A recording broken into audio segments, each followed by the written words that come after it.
Hello friends, welcome to Pompi's kitchen. Friends, আজ আমি তোমাদের সাথে বাচা মাছের একটি রেসিপি দেখাবো। খুবই কম সময়ে বানিয়েছি। ফ্রেন্ডস, তোমাদের যদি এই রেসিপিটি ভালো লেগে থাকে তাহলে তোমরা আমার চ্যানেলটিতে গিয়ে প্লিজ লাইক করো, কমেন্ট করো আর শেয়ার করো, আর সাবস্ক্রাইব করতে ভুলো না। আর খুবই দুর্দান্ত হয়েছে খেতে, একদম মাখা মাখা করে বানিয়েছি।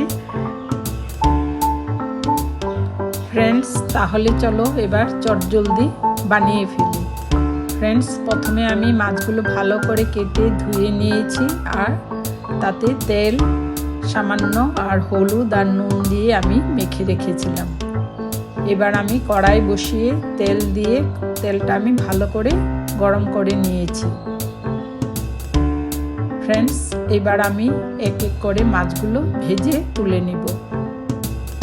খুব কড়া করেও ভাজবো না। ফ্রেন্ডস, তোমরা এভাবে একবার ট্রাই করে দেখো, খুবই অসাধারণ হয়েছে খেতে।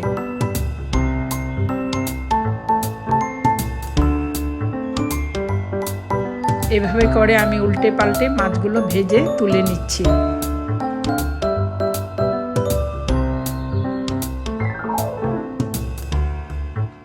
এবার একটি মশলা তৈরি করছি। তাতে আমি পেঁয়াজ দিয়েছি, একটি টমেটো দুটো দিয়েছি, আর সামান্য আদা আর কাঁচা লঙ্কা আর দুটো আমি শুকনো লঙ্কা দিয়ে একটি পেস্ট তৈরি করে নিয়েছি।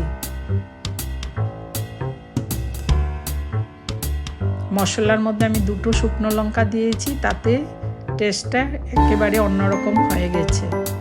খুবই দুর্দান্ত হয়েছে, তোমরা এইভাবে একবার ট্রাই করে দেখো। এবার আমি তেলের মধ্যে পেস্টটা দিয়ে দিয়েছি, দিয়ে আমি ভালো করে ভেজে নিচ্ছি।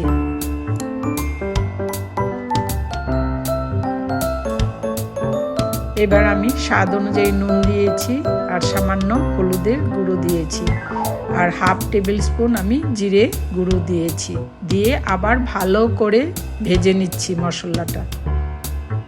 ফ্রেন্ডস, তোমরা এইভাবে একবার বানিয়ে দেখো, খুবই অসাধারণ হয়েছে খেতে।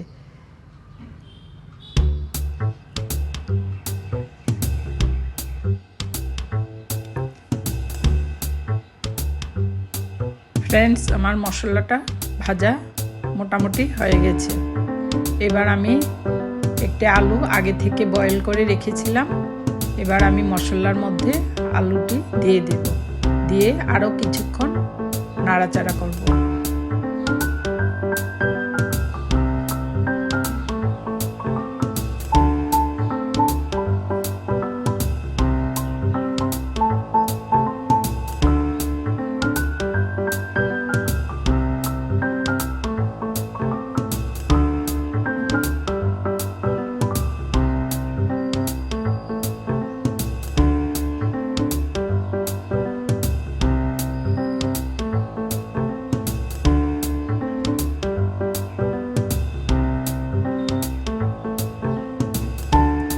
এবার আমি 1 টেবিল স্পুন ধনে গুঁড়ো দিয়েছি, দিয়ে আরও কিছুক্ষণ নাড়াচাড়া করে নিচ্ছি।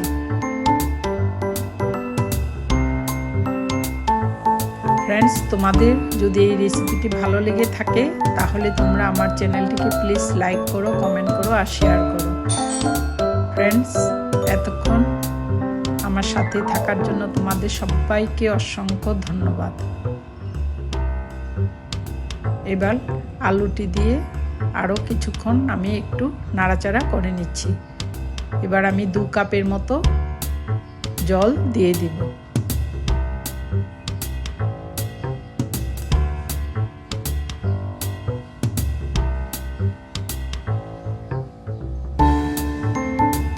দিয়ে আরও কিছুক্ষণ আমি বয়েল করে নেব।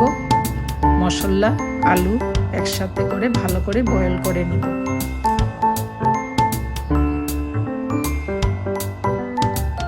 এবার আমি আগে থেকে ভেজে রাখা মাছগুলো ঝোলের মধ্যে দিয়ে দিয়েছি, দিয়ে আরও কিছুক্ষণ একটু সেদ্ধ করে নেব। তারপর আমার এই বাচা মাছের ঝোলের রেসিপি কমপ্লিট হয়ে যাবে। ফ্রেন্ডস, এভাবে একবার ট্রাই করে দেখো। এবার আমি 5 থেকে 7 মিনিট ভালো করে বয়েল করে নিচ্ছি। এবার আমি গরম গরম ভাতের সাথে পরিবেশন করব।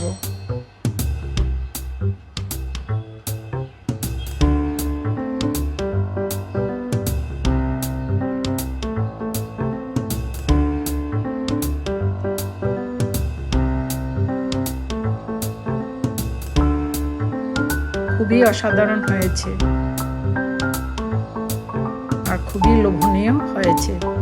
তোমরা এইভাবে একবার ট্রাই করে দেখো। এবার গরম গরম ভাতের সাথে একেবারে জমে যাবে। তাহলে আজ এখানে শেষ করছি। আবার আসবো আরেকটি নতুন ধরনের ভিডিও নিয়ে। Friends, thanks for watching. By.